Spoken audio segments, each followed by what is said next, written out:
Здравствуйте, ребята! Тема сегодняшнего урока – история, геологическое развитие территории Кыргызской республики, древнее оледенение Кыргызстана. Сегодня на уроке мы с вами ответим на такие вопросы. Что такое геологическое летоисчисление и геохронологическая таблица?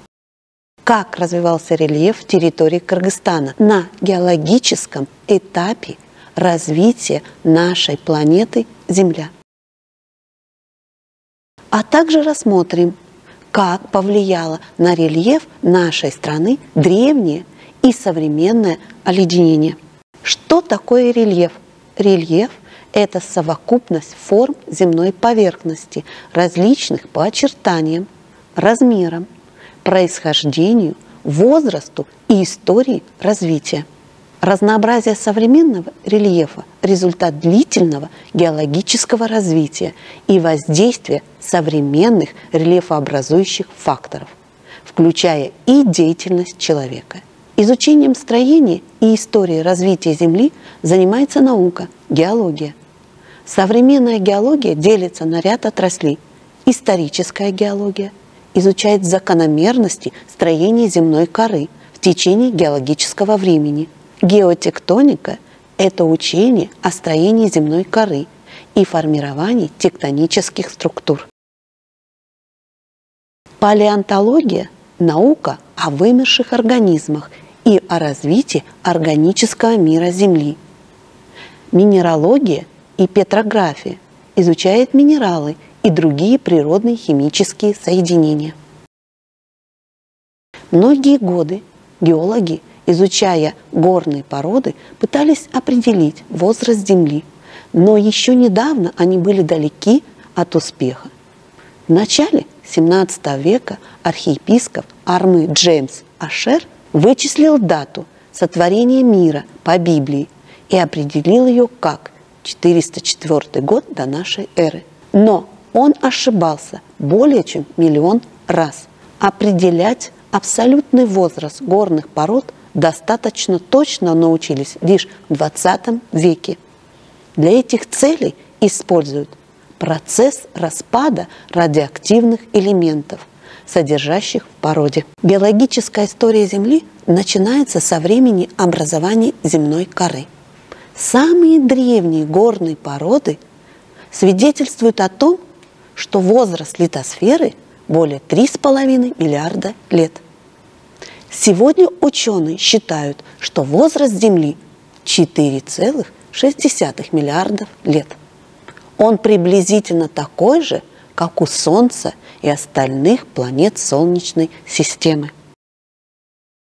С момента образования Земли облик ее поверхности многократно менялся. Материки и океаны приобретали разные размеры и очертания.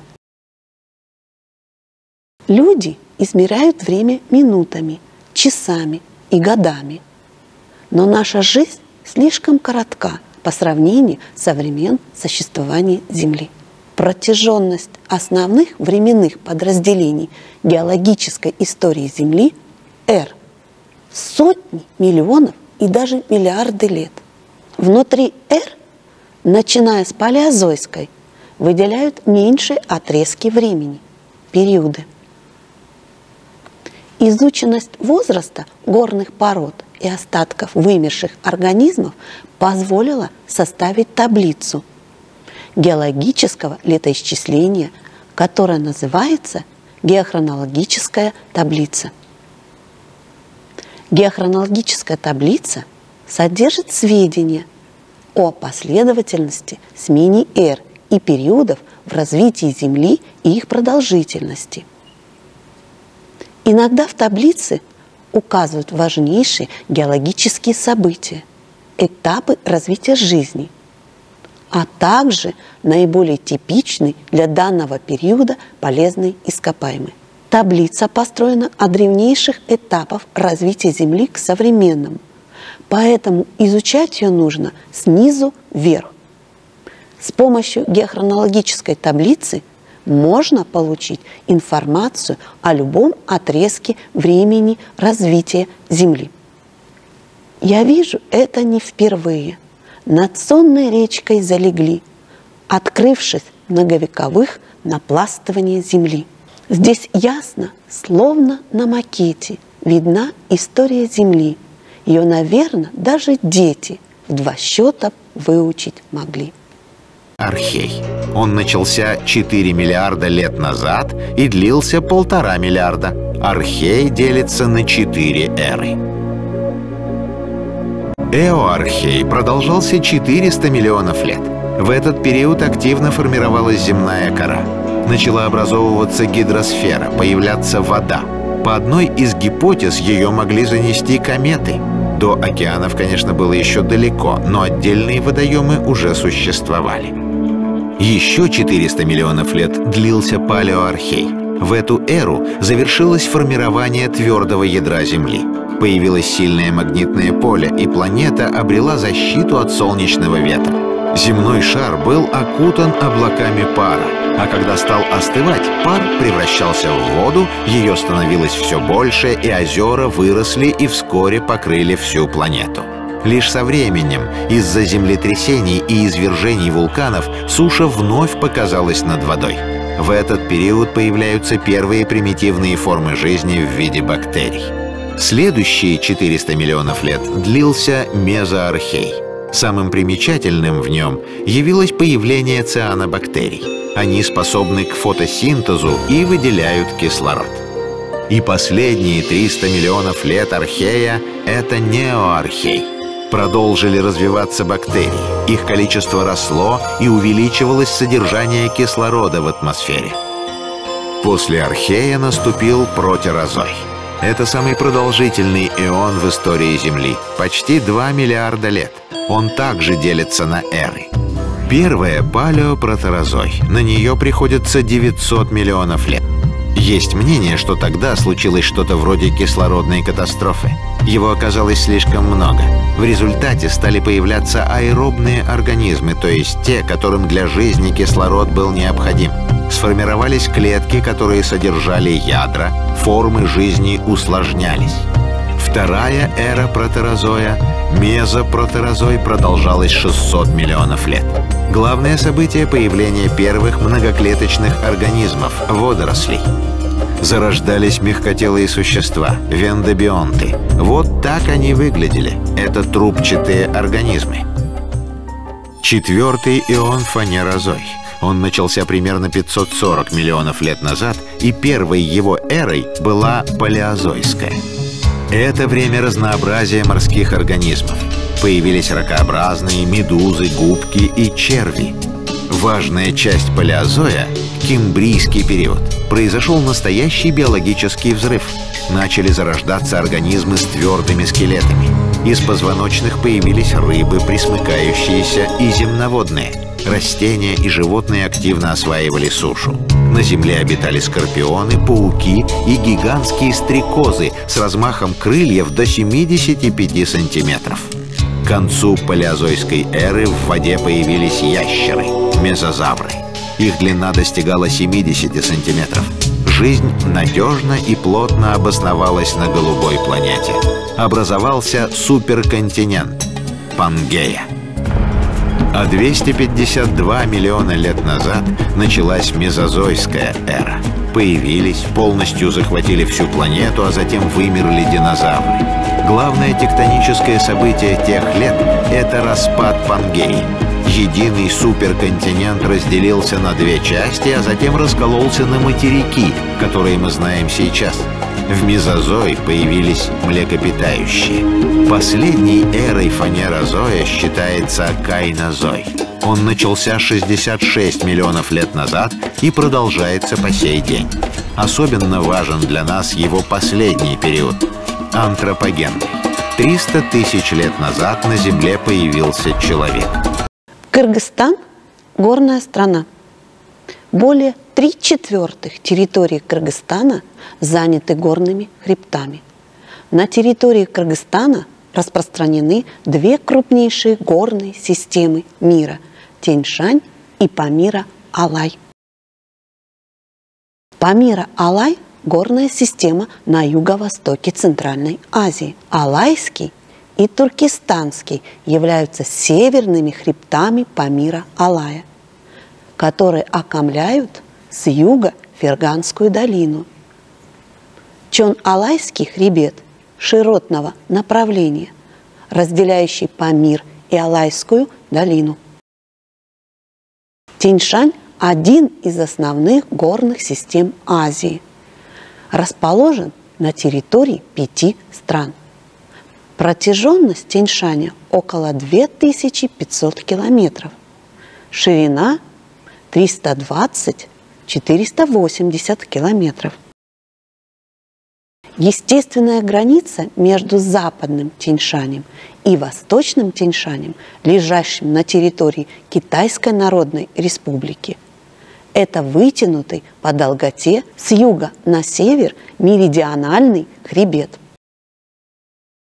Отходящий от меридионального хребта на запад под прямым углом хребты Сары-Джаз, Тенир-Тоу и Бос-Кыр имеют среднюю высоту около 6000 метров. И на их гребнях расположены самые высокие вершины Кыргызстана. На гребне, протягивающей по государственной границе хребта Бос-Кыр, расположен пик Победы, являющий самой высокой точкой всего Тянь-Шаня и Кыргызстана. На гребне Тенир-Тоу к западу на 9 километров от меридионального хребта расположен пик Хан-Тенгри, издавна считавший самой высокой вершиной Тянь-Шанской горной системы. Самую высокую часть Кыргызстана формирует Хан-Тенгринский горный узел, который сплошь покрыт льдом, как и центр всей Тянь-Шанской системы. От этого горного узла и на запад, и на восток горы постепенно понижаются и расходятся. Все системы горных хребтов Тянь-Шаня подразделяются на 3 цепи. Северная цепь Тянь-Шаня – крупное антиклинальное образование, протянувшееся от хребта Китмень до Таласского Алато. Она ограничена долинами рек Или, Чу и Талас. Кыргызский Алато является вторым по длине хребтом. Его протяженность 454 километра. Высшая точка – пик Западный Аламедин. Срединная цепь Тянь-Шаня начинается от северо-западного склона Хан-Тенгринского горного узла, от северного склона хребта Сары-Джаз и упирается в Ферганский хребет. Основная ветвь южного Тянь-Шаня – это система хребта Кокшалтоу, протянувшаяся по государственной границе на запад на 582 километра. Хребет Кокшалтоу считается самым крупным горным хребтом всей Тянь-Шанской горной системы. Горные системы в результате различных сложных геологических процессов от древних архейской и протерозойских эр до последнего неоген-четвертичного периода приобрели фундамент рельефа разного геологического строения. В зависимости от этапов проявления орогенических движений на Тянь-Шане выделяется несколько геологических структур. Это северный, срединный и южный Тянь-Шань, которые не совпадают с одноименными физико-географическими областями, выделены по различиям геологической истории и строения, по геологическому строению и этапов. Развитие Алай-Туркестанская горная система близка к Тянь-Шаню, вслед чего эта система вместе с системой Кокшалтоу объединена в общую систему южного Тянь-Шаня. В северном Тянь-Шане в начале палеозоя на палеозойском фундаменте появляются ранее каледонские геосинклинальные впадины, которые охватывали обширную территорию южнее и западнее Заилийского Алатоу. В конце Кембрия и в начале Ордовика начинаются первые каледонские тектонические движения и первоначальное поднятие. В конце Ордовика, в начале Силура, в результате последующих каледонских движений образуются складчатые зоны Сусамыра, центральной части Кыргызского Алатоа, Чонкеминя и Джиргалана. На этом заканчивается в Северном Тянь-Шане геосинклинальный режим. В раннем палеозое Срединный Тянь-Шань был окраинной частью геосинклинального бассейна, где продолжались накопления осадков. В Силуре и в первой половине Девона на большей части Срединного Тянь-Шаня прекращается осадка-накопление и образуются Такталыкская и Житимская складчатые зоны. Верхние палеозойские орогенические движения особенно сильно проявились в западной части Таласского Алатоа и на территории хребтов в Центральном Тянь-Шане. Таким образом, складчатая зона Срединного Тянь-Шаня сформировалась в результате верхнекаледонского и герценского орогенических движений. В Срединном Тянь-Шане интрузивный магматизм проявился слабее и в основном связан с герценским движением. Южный Тянь-Шань включает в себя системы как Шалтоу, Ферганского хребта, Алай-Туркестанских гор и небольшую часть Чаткал-Кураминской области. В Силуре геоксинальный режим охватил Памира Алай и огромную территорию Южного Тянь-Шаня, проявляющий в среднем и верхнем палеозое орогенического движения. Герценская складчатость образовала складчатые зоны – Какшала, Джаны, Джера, Алайская долина и Чон-Алайский хребет резко отличается от Тянь-Шанской и Алай-Туркестанской горной системы.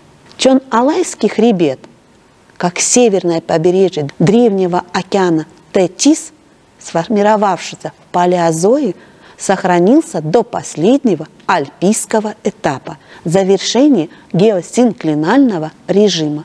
Чон-Алайский хребет – это северный рубеж Памирской горной системы, возникший в результате последней альпийской складчатости. Днище Алайской долины заполнено мощной толщей мезокайнозойских осадков. После завершения герценской складчатости на всей части Тянь-Шаня, включая и Памира Алая, образовался единый континентальный массив с тектоническим режимом, близким к платформенному.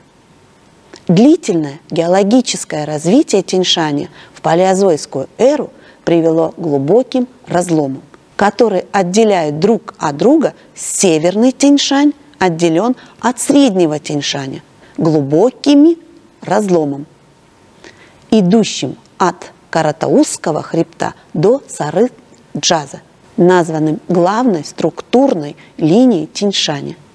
А Южный Тянь-Шань отделен от Среднего Тянь-Шаня Чаткал-Нарынским разломом.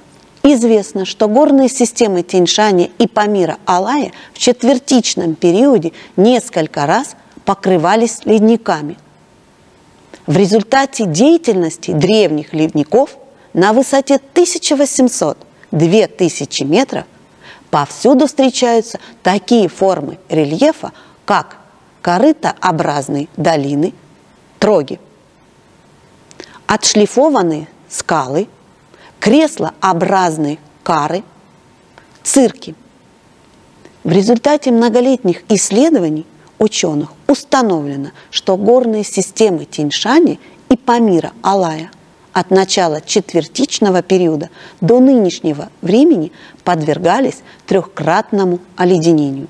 Первое оледенение возникло по причине появления высоких гор в результате усиления тектонических движений в конце неогена и общепланетарного похолодания климата. Следы и скульптурные формы первого оледенения плохо сохранились. Исчезновение их связано с последующими оледенениями и процессами разрушения. Период второго оледенения, охвативший более обширную, чем прежде, территорию, его называют максимальным оледенением.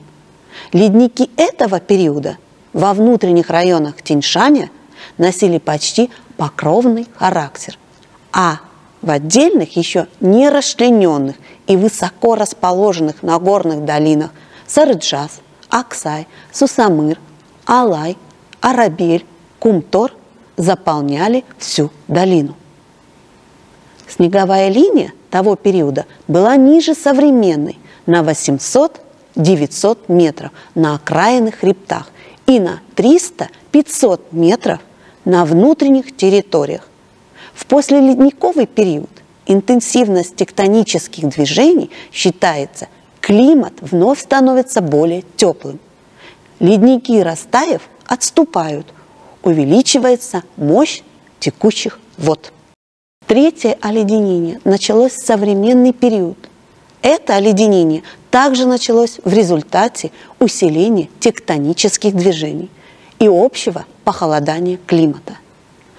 Но это оледенение не достигло размеров предыдущего и наблюдалось в пределах современных долин. Следы последнего оледенения всюду хорошо сохранились. Ввиду того, что высота горных систем и расчлененных их склонов была близка к их современному положению, в глубоких ущельях возникли разветвленные крупные ледники дендритового типа, но их концы не спускались ниже 2200-2500 метров. В то время в верховьях Сарыджаза лежали ледники длиной 70 километров, на Ингильчеке 110 километров. Отступление ледников было неравномерно в зависимости от циклонов, изменения климата, быстрое отступление, прекращаясь, сменяется небольшим ростом, затем вновь быстрое отступление, и таким образом после нескольких стадий ледники достигли современного положения. Арсений Владимирович Шнитников доказал, что ледники Тянь-Шанских и Памирских гор прошли 8 стадий отступления, и продолжительность каждой стадии составляет 1850 лет. Он является основоположником теории многовековых колебаний, увлажненности климата, материков и циклического развития горного оледенения. За это он был удостоен золотой медали имени Пржевальского географического общества СССР. Ребята, давайте с вами закрепим то, что мы с вами прошли на уроке. Как правильно изучать геохронологическую таблицу? Правильный ответ снизу вверх. Сколько выделяются геологических структур в зависимости от этапа проявления орогенических движений на Тянь-Шане? Правильно, 3. Это северный, срединный и южный Тянь-Шань. В какой ветви Тянь-Шаня относятся хребты?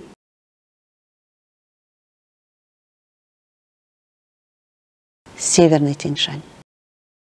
Сколько раз территория горной системы Тянь-Шаня и Памира Алая подвергались оледенению?